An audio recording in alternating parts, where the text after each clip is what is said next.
Coca কোলার একটা নিয়ে বাংলাদেশে এখন যে একটা ভাইরাল ট্রেন্ডিং টপিক আছে ওইটা আমার মনে হয় আমার দৃষ্টিকোণ থেকে কোকা কোলা কিন্তু এটা একটা ভালো করছে, আমাদের জন্যই ভালো করছে। কির জন্য করছে জানেন? বিষয়টা হলো কি, আমরা সবাই মিলে কোকা কোলাকে বয়কট করার একটা ডাক দিয়েছিলাম। তো আমরা সেইটার পরিপ্রেক্ষিতে কোকা কোলার কিন্তু একটা বিশাল বড় একটা লস প্রজেক্ট হয়ে যায়। এখন বিষয়টি হলো কি, কোন দিক থেকে তারা ভালো করছে জানেন? বয়কটের প্রায় অনেক দিন হয়ে গেল, এখন দেখতেছিলাম কিছু কিছু মানুষ কিন্তু আবার সেই কোকা কোলাতে ফিরে যাচ্ছিল এবং কোকা কোলা আবার খাচ্ছিল। কিন্তু কি হঠাৎ করে দেখেন, তারা চাচ্ছিল যে আর একটু ভালো চলার জন্য আর একটু ভালোভাবে প্রমোশন করি, কিন্তু হিতে কি হলো, বিপরীত হয়ে গেল। কিভাবে বিপরীত হলো? আমরা মানুষজন যারা আছি তারা তো এটা ভুলেই গেছিলাম যে বয়কট আর কয়দিন থাকে বোঝেন না, মানুষের মুখে মুখে যাওয়ার পর আবার এটা নিস্তেজ হয়ে গেল, এটা আবার শেষ হয়ে যায়। কিন্তু আবার আমাদের মানে স্মরণ করিয়ে দিল, মনে হলো যে আমাদের এটা স্মরণ করাই দিল যে তোমরা এটা মনে আছে তো কয়দিন আগে যে বয়কট করছিলা। যাই হোক, তো এটা আমি মনে করি একটা দিক থেকে এটা ভালো হয়েছে আমাদের আবার মনে করিয়ে দেওয়ার জন্য, তা না হলে আমরা ভুলেই গেছিলাম। যাই হোক, এটা একটা দিক থেকে ভালো হয়েছে। এখন আসি দ্বিতীয় পয়েন্টে, যে পয়েন্ট হলো যারা অ্যাড করছে। ভাই আসলে যে মানুষজন বলে যে টাকা থাকলে বাঘের চক্ষু খোলা যায়, এটা আসলে কিন্তু মিথ্যা না। এটা একটা সত্যি কথা। কারণ তা না হলে দেখেন ভাই, কোকা কোলা যে বিষয়টি নিয়ে একটা সমালোচনার সৃষ্টি হবে, এটা তো ওই নাটকের নির্মাতারা যারা আছে, যারা করছে, আপনারাই আপনারাই বা আমরাই তাদেরকে কিন্তু সেলিব্রিটি বানাইছি। হ্যাঁ, আমরাই কিন্তু তাদেরকে সেলিব্রিটি বানাইছি।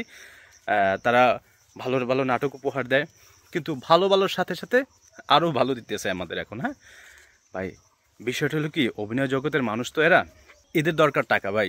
এরা যদি টাকা পায় তাহলে এটা সব কিছু করতে পারবে। তা না হলে এইরকম একটা কাজ তাদের করা উচিত হয়নি, অন্ততপক্ষে মুসলমান হয়ে। যেখানে রোনালদো শুধুমাত্র একবার কোকা কোলাকে একটু পিছিয়ে নিয়েছিল, সেইখানে তাকে 33 কোটি টাকা না দিয়ে 33,000 কোটি টাকা লস হয়েছিল একটা অমুসলিম হয়ে। আর আমরা মুসলিম হয়ে সেই কোকা কোলার প্রমোশন করতেছি। এটা আসলে আসলে আমরা দুর্ভাগা জাতি। আমরা যাদের সেলিব্রিটি বানিয়েছি, আমরা যাদের নাটক পছন্দ করি, সেই তারাই আজকে আমাদের এরকম ভালো ভালো আরও নাটক উপহার দিতেছে। হ্যাঁ, তাও মুখে বলতেছে না যে ওই দেশটা কি ভাই, ওই দেশটা কি? হায় রে, টাকা যে মানুষকে এত নিচে নামতে পারে, এটা বলার মতো না।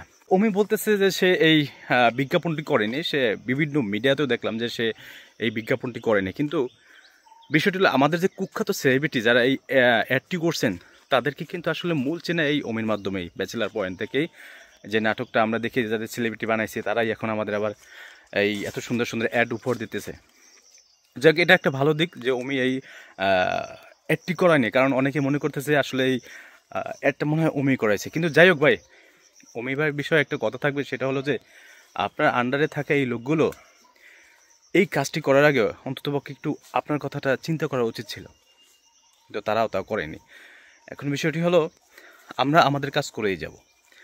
আর মানুষজন বয়কট করলে যে কি হয়, সেটা কিন্তু সবাই হারে হারে টের পাইতেছে, যার মাধ্যমে ওই যে কুখ্যাত বিখ্যাত সেলিব্রিটি দিয়ে ওই যে দাদার দেশের পণ্য না, এটা তারা প্রচার করতে চাইতেছে। যাই হোক, এটা একটা ভালো দিক হয়েছে আমরা আমাদের আবার মনে করাই দেওয়ার জন্য, কারণ সামনে তো কোরবানি আসছে, হিউজ পরিমাণ এরকম একটা পানীয় পান চলবে।